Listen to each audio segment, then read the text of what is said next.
Here with Mary Maloney, who did spinal cord injuries.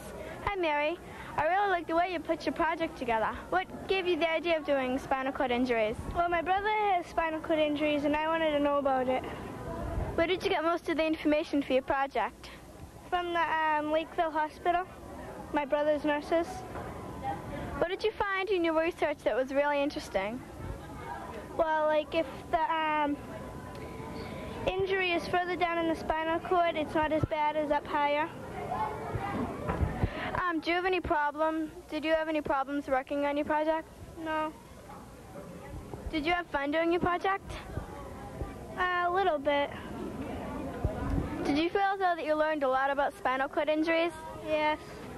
I'm Colleen Hahe with Joy Garapolo.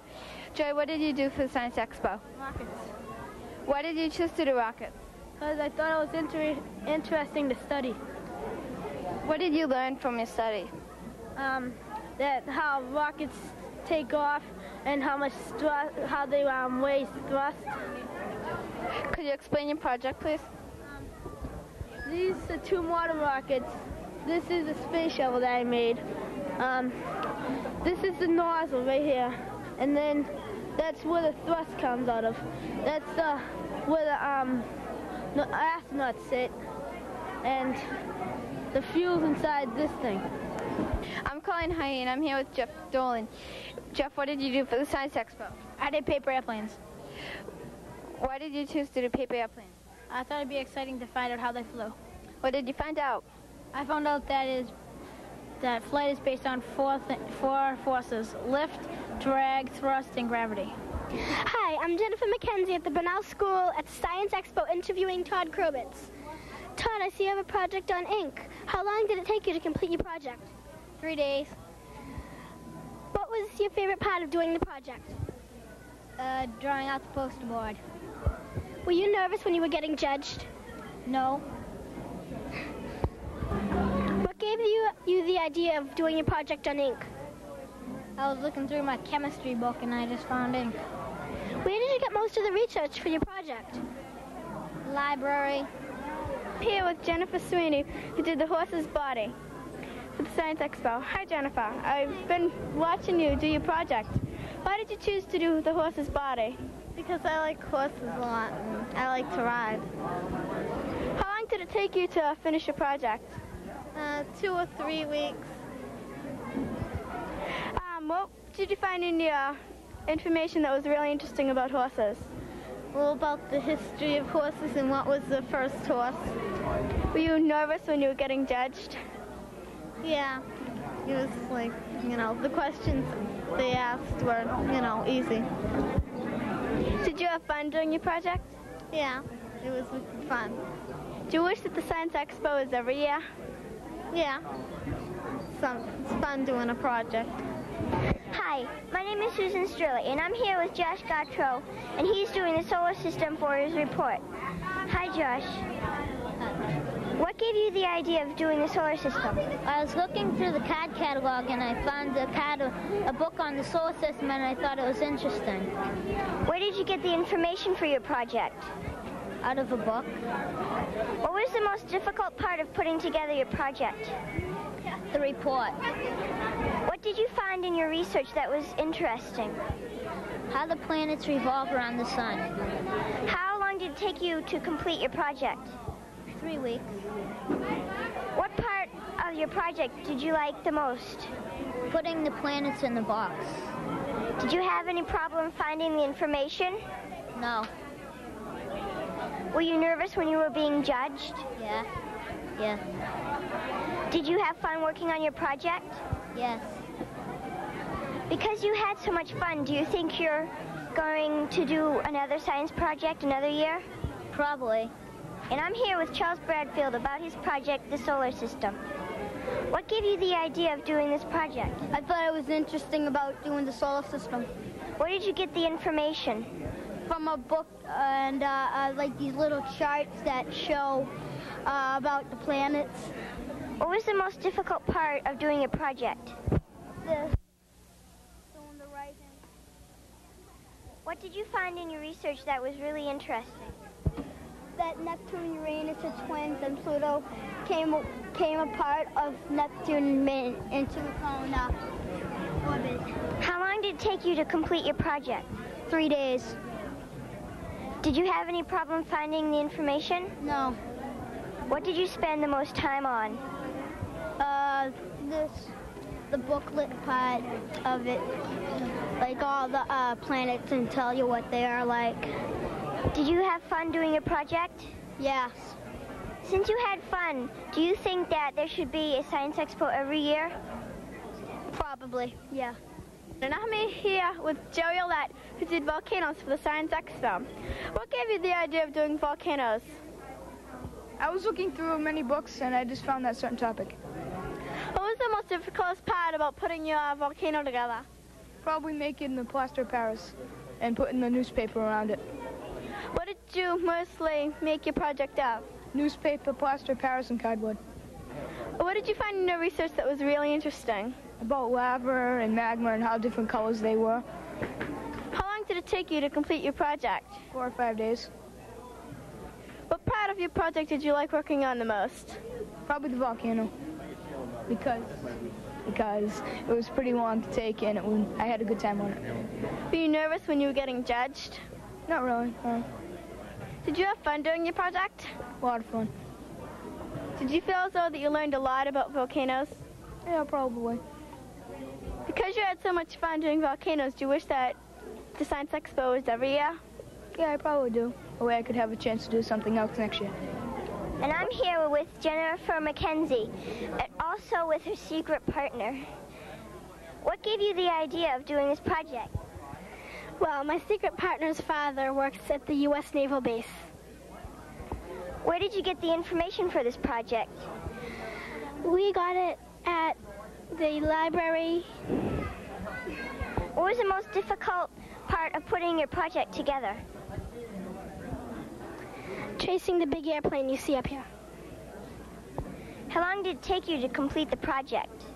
About 2 weeks. What part of the project did you like working on the best? Taking the pictures. Did you have any problem finding the information? No. What is this model made out of? Paper mache. Were you nervous when you were judged? Not at all. Did you have fun doing your project? Very much. Since you and your secret partner had so much fun doing this, do you think that you will enter any other of the science fairs? Yes. Well, thanks for answering my questions. And guess who's our secret partner? We interviewed 4 of the 21 judges at Expo. Overall, they liked the projects a lot.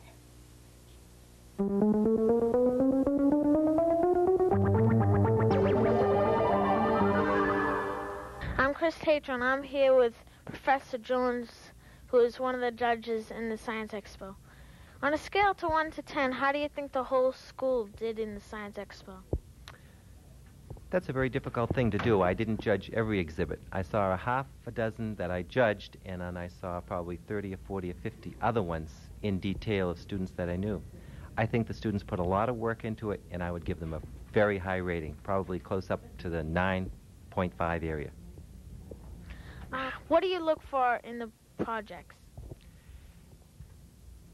I think the bottom line that I look for is, does the student really understand, and has he learned a lot from the experiment or demonstration that he's done? You also look at how well the student integrated it. Is his written report prepared well? Has he carefully put sentence structure in, vocabulary, spelling? All of those things count a lot.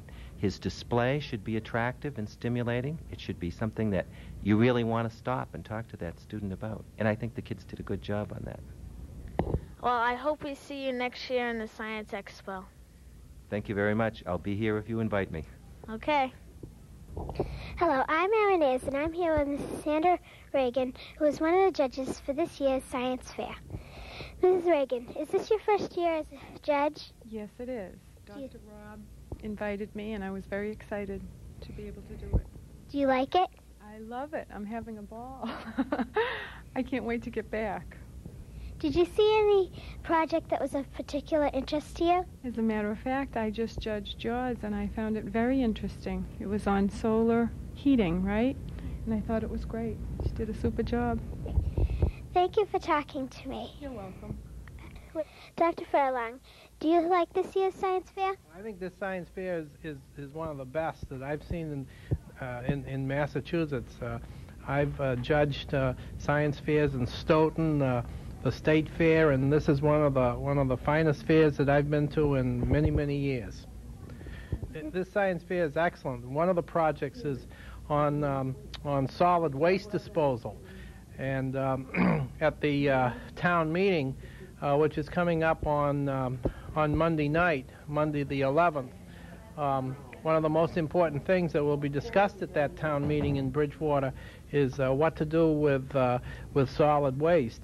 And I think it's very good that students in the elementary schools are learning about problems of waste and trash and how it can be disposed of and what some of the problems are. So I certainly congratulate your teachers and the work that the students and the parents of the students have done. I think it's the science fair here is really an excellent one. I'm Chris Tatro, and I'm here with Mr. Doherty. He's one of the judges here in the Science Expo. What do you think, how do you think the kids did this year? I think they did excellently, real well. I was really pleased by what they showed out there and the projects they come up with, and especially how they explain themselves. It's not easy to talk to people like that, asking you questions sometimes. On a scale of 1 to 10, how do you think the whole school did? Oh, I'd definitely give you a 10. Just to go and do the research and come up with a topic and carry it through and complete it, that's not easy either. It's hard to get started and carry it through, and to have that many finish the project, I think they all deserve a round of applause or something. Even though students in kindergarten through grade 3 didn't have to participate in Expo 87, almost 100 of them did. Even the 4-year-old students had a science exhibit for their class.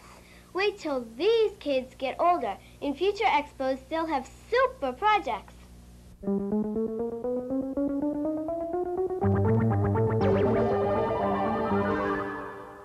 Hello, I'm Kathleen Hardy, and today I'm going to be interviewing Robin Cardell and Renee LeClaire. I'm going to ask them a few questions about their Science Expo project. So, why did you choose to do dinosaurs? Well, it was a popular project, and we just thought it was going to be fun to do, so we just did it. Can you tell some about the different kinds of dinosaurs? Well, there's Brontosaurus and Tyrannosaurus, and there's lots of other different dinosaurs. Do they live in different areas? Yes, if you meant different continents, but no, if you meant periods of time. Well, what kind of dinosaurs do you have on the display? A Brontosaurus and a Tyrannosaurus. Do you know why they disappeared? Can you find the answer to that? Well, there's lots of different answers. One of them is they think is a meteor hit, and another one is the Ice Age, and there's lots of other different ones too. Wow. I'd like to ask you one more question.